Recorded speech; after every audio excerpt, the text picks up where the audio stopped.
Hey guys, welcome to the channel. So this is the air compressor that Vevor sent me to review. I absolutely love this thing. It works great for what I need in this shop. 8-gallon, plenty of power, super quiet. And then of course this is my hose set up right here, which is not so up to par. I need something like this. So now they sent me a hose reel that I can connect to this, mount to the wall here. And it should be a lot better than this. Just trying to roll this up every time is a nightmare and put it on the wall. And now this hose reel is going to come in handy. Let's go ahead and unbox this thing. We're going to stick it right in here somewhere on the wall to where it'd be handy for me to use here in my shop. Okay, so let's open this box. This should be a 50-foot 3/8 hose.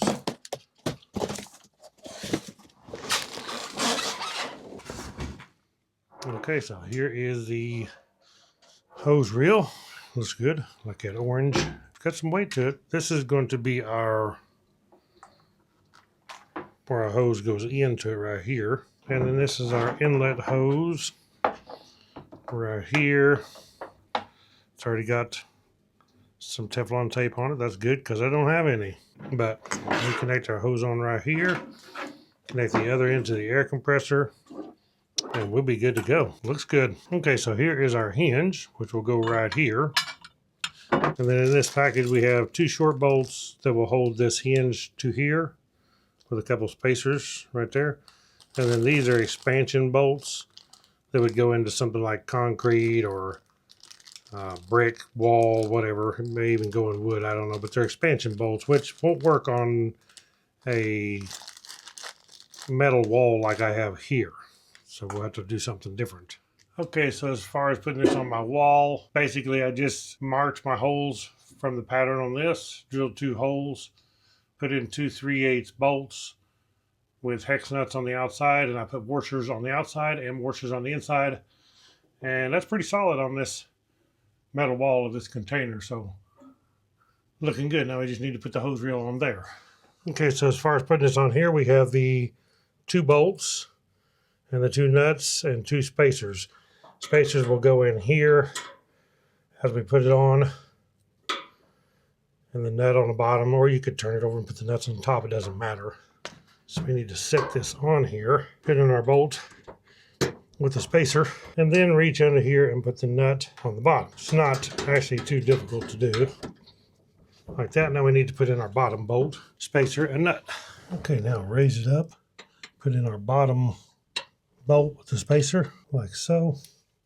And then we can put the hex nut on the bottom. And that ought to be good. We just need to tighten these down now.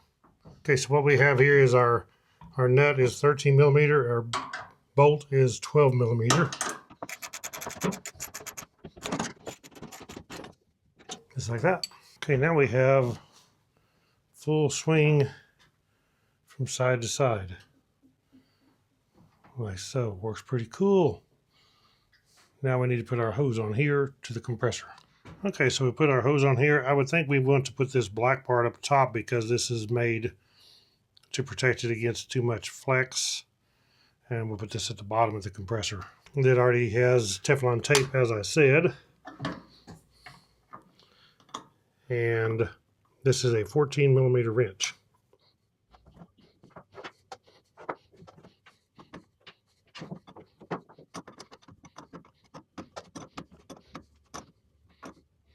Okay, so down here on the compressor, it's where I can put the hose directly on here, and then I'll put this fitting on the other end of my air hose right here. And now we need to thread this on here.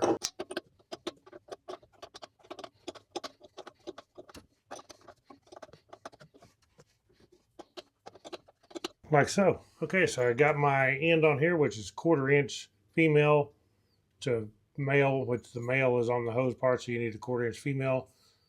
And then the quick coupler, and then we can take and plug in air tools like my blow tip. Pretty sweet.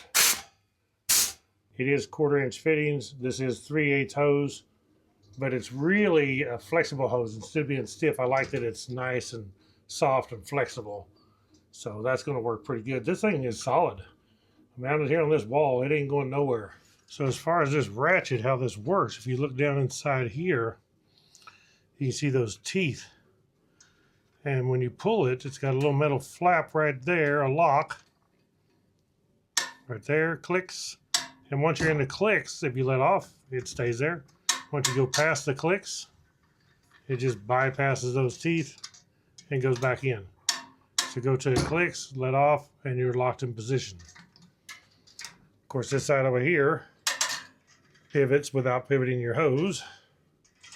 Perfect. It's got nice rollers here too, so your hose is not scrubbing on this here when it rolls in. And then it has a good stop mounted on here. So when you let it back in, you let it in hard, it ain't gonna hurt nothing. It's just gonna stop up against the rollers, just like that. So very well built. And one cool part about this is now, instead of having to unreel all this hose and have to reel it back up on the hook, which is a pain, this is gonna be nice just to be able to stretch it out, take it like down here to the gold wing. I can air up my gold wing tires and then just let it back in. Pull it while it's clicking. Once it's clicking, locks into place. Pull it past the clicks, then it goes all the way back in, like so.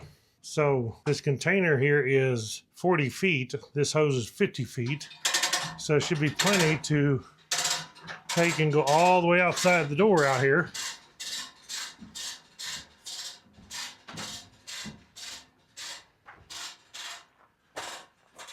I got plenty of room to come out here and air up my pickup tires too from the outside, which is cool. And I could use my extension hoses there if I needed to extend it longer. Just add on an extension hose to it. Pretty cool. So I like that. As I said, just pull it once it's clicking, let it have a couple clicks, you're locked. And pull it past the clicks, back in. This is going to be so much nicer than this mess here. Super cool. So shout out to Vevor for sending me this 50-foot 3/8" retractable air hose. Very cool. Looks like super quality made. I had another brand years ago, was basically exactly the same quality, and it was an expensive one, but no better than this one. I will post a link to this below where you can check this out. Thank you all for watching Woodsman Adventures. Click the thumbs up, subscribe down below, click that bell icon to be notified when I put out a new video, and we'll catch you all in the next one. Right on.